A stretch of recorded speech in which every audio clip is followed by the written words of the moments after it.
Alright, this is going to be a response to a PM that I received from a self-described communist. Rather than just send him a PM where only he will see it, I thought that I would post it. I'm going to premise this by saying I think that this guy should not... I'm not going to conflate to say that this guy speaks for all communists or that by refuting him I am refuting communism generally, only his conception of it. Fortunately, his message was very short, so I think I will read it in its entirety, so I'll do that right now. YouTube user's name is Jessi Lee, Jessi, with a space, Lee. Jessi Lee. Starts off, capitalism is exploitation, just admit it. In communism, you've got the product of your labor. Let's say you make a cabinet and it gets sold for $20. It cost you $15 in materials, you put the $5 in your pocket. But in a capitalist system, you get paid your wage of $2, and then the $3 goes into the pocket of the guy that sat out horse riding with his mates. It's really just a system of organized exploitation that allows him to spend all his time horse riding with his mates. So in the communist system, that $5 profit goes into their pockets, into the pockets of the people who actually produced it with their labor. Seriously, what's wrong with that? It's fair, unlike the exploitative ways of capitalism.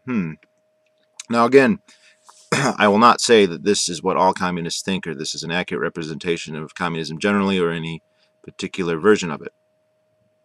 However, what I will say is that this conception of communism is completely ridiculous. Whether it's substantive to all other kinds or not is another question. Jessi Lee here makes several very obvious logical mistakes that I would like to point out. And I'm doing it in a video just for the benefit of anybody else who may have encountered this sort of reasoning. First, he's saying that the only things that go into, well, let's say, so in communism, you're going to get 100% of the products of your labor. All right, whatever labor you put in, you get it all back. If there's cost to the production, say $15, but the total sale is $20, you get the $5. All right, in this view of communism, all poor people or invalid people will starve to death because people who are unable to produce anything, well, then they will not have any remuneration whatsoever. There won't be any resources for them because 100% of resources will go to the laborers who produce them. So contrary to all the other views of communism, which is that poor people will be taken care of regardless of their ability to contribute to according to their needs, so to speak. Those people, within the logic of this, how it's explained here by Jessi Lee, will die. They will not have any resources. If you're going to give them resources without them working, then the laborers can't get 100% of what they're producing because there's no part where he says, well, part of what you produce is going to be taken away to help poor people or people who don't work very well. There may be people who are completely incapable of working, as indeed there are. There may be other people who are capable of working, but the value of what they're able to produce, the value of their labor, as subjectively assessed by the aggregate of other humans, is so low that their standard of living would be very low. And if you have, if you're going to make objective, non-arbitrary claims about what people should have in order to have a good living, a decent life, then many of those people are going to fall below that threshold, in which case you're going to have to expropriate wealth from the laborers. So there is no provision for that in here. This is either all the poor and invalids should die, or he's not admitting that you won't actually get the full products of your labor, one or the other. My guess is that it's not occurred to him to even think about it in those terms, even though that is obviously a necessity. Another problem is he's assuming that capitalists just sit around riding horses all the time. His analysis of the productive cycle is lacking. This is why I question his... I don't think all communists are this stupid. It's not like the only thing that go into a product are the material goods that makes up the product. Let's say the steel, rubber, and other rare earth elements that go into a car, and then your labor. Those aren't the only two elements because there's also all the capital. His equation is totalitarian. It includes everything that he thinks needs to be accounted for, and he just completely ignores the actual capital that doesn't exist in his equation. It doesn't do anything.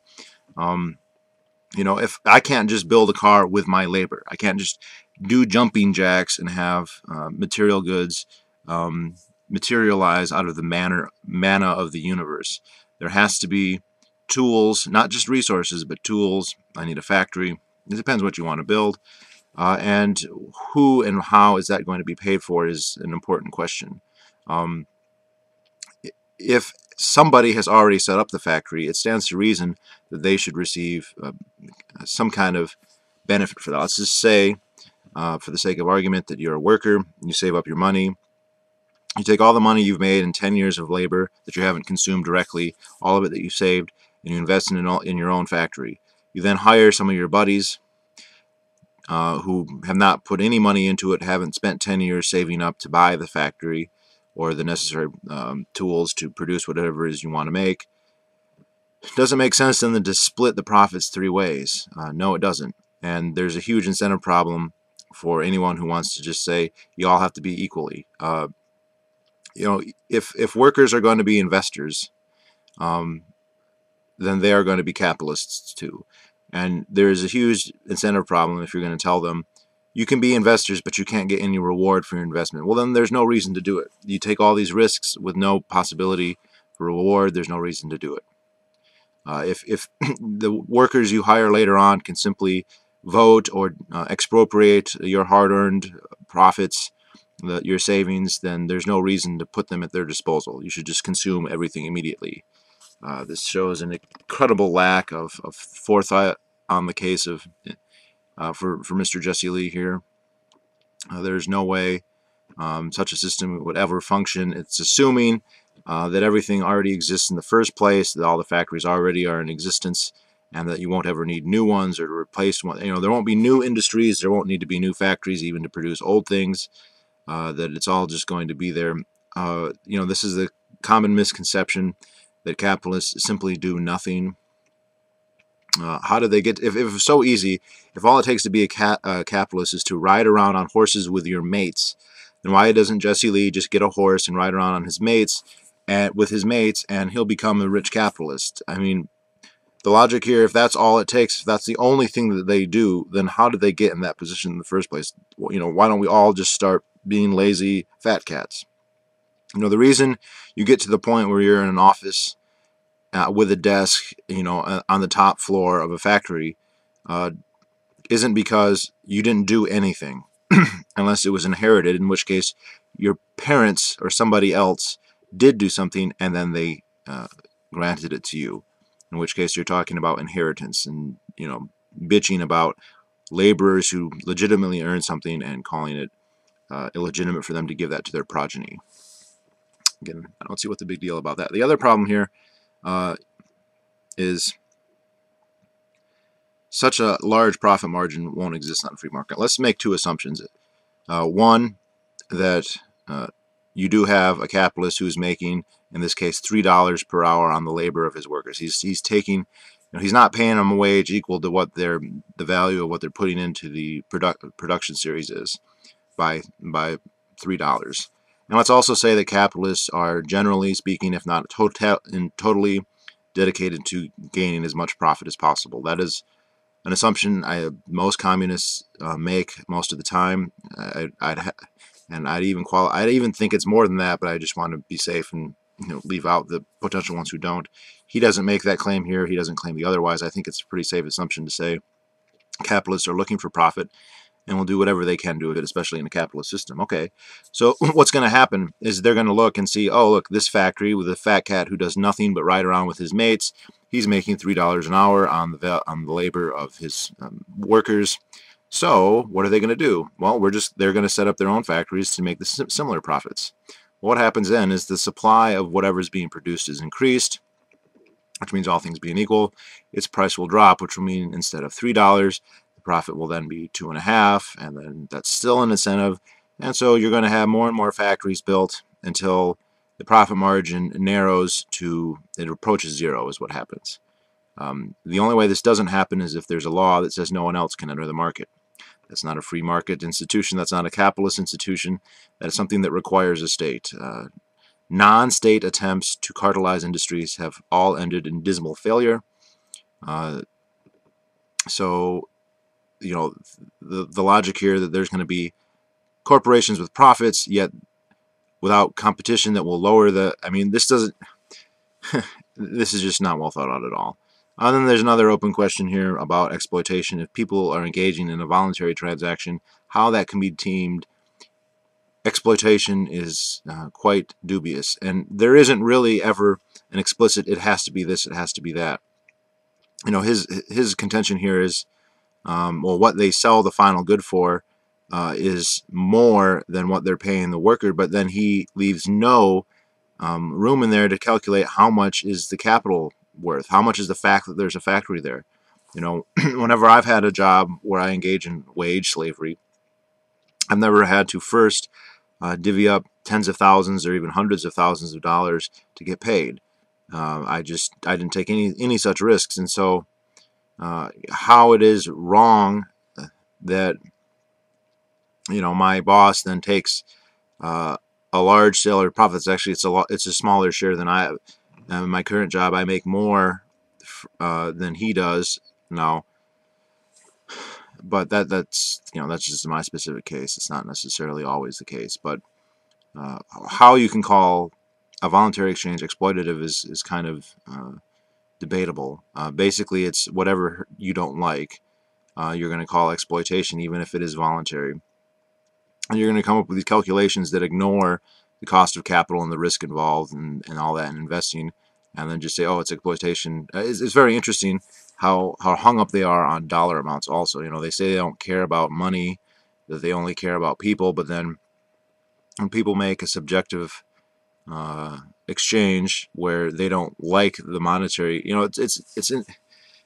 if you're going to base it on money alone, any exchange where a good is exchanged for money is one where the person giving up the money is a loser. If you buy a hat for $10, well, you didn't get $10 back, you got a hat, so you were exploited. If you sell, let's say, you buy land, say you buy 100 acres of land for $10,000, let's just say, and it's nice land, then you got exploited because you gave away money, you didn't get money back, you got land. You didn't, and if you say, well, it's supposed to be a certain amount of money, then you need an objective theory of value. You need a way to say this or that good or this or that piece of property has an objective, absolute monetary value of X, and if you don't receive that, then you're wrong. But we don't have an objective theory of value. Communists like to believe in the labor theory of value. It's clearly fallacious. It makes no sense. It always boils down to them doing a circular, infinite regress where what determines the value of labor is the value of labor, and on and on and on. The social utility of the labor or whatnot. This isn't how prices work. This isn't where we get estimates of cost. Those are based on market price, which is the arbitrage of the market. That's all the actors, buyers and sellers on a market, making their subjective valuations in exchange and aggregating all of that together. It's fluid, it changes all the time, and its basis is a subjective exchange, a voluntary subjective exchange. And so they're just kind of taking the conclusion based off of that exchange and then saying that's the actual what it's supposed to be. So I mean, assuming that they're using market prices to determine what your wages ought to be, which is interesting in and of itself. They want to destroy the market, but they still want to use the market as kind of the meter to decide what you're actually supposed to get. Very interesting how someone can be so interested and so enthusiastic about a system for which they have expended so little thought. I think the problems I'm laying out here are not rocket science. They don't take a ton of reading. You don't need to know anything about Marx, at least in this context, or anything about history. You just read it and logically, look, he's leaving out all the poor. He's leaving out anybody who doesn't work at all, who can't work very high. He's ignoring the costs of investment, of capital, of owning a factory and operating a factory. All that's completely gone, and here he is watching my videos apparently and responding that he does not like, that he wants to defend this system. So again, I don't say that this is what all communists believe. I think many of them have more sophisticated, if no less erroneous, views on what's going on. But if this is typical, if not common, it doesn't speak well for the ideology if so many of its adherents have such a low bar of intellectual discourse. But anyway, that's it, and I'll talk to you later.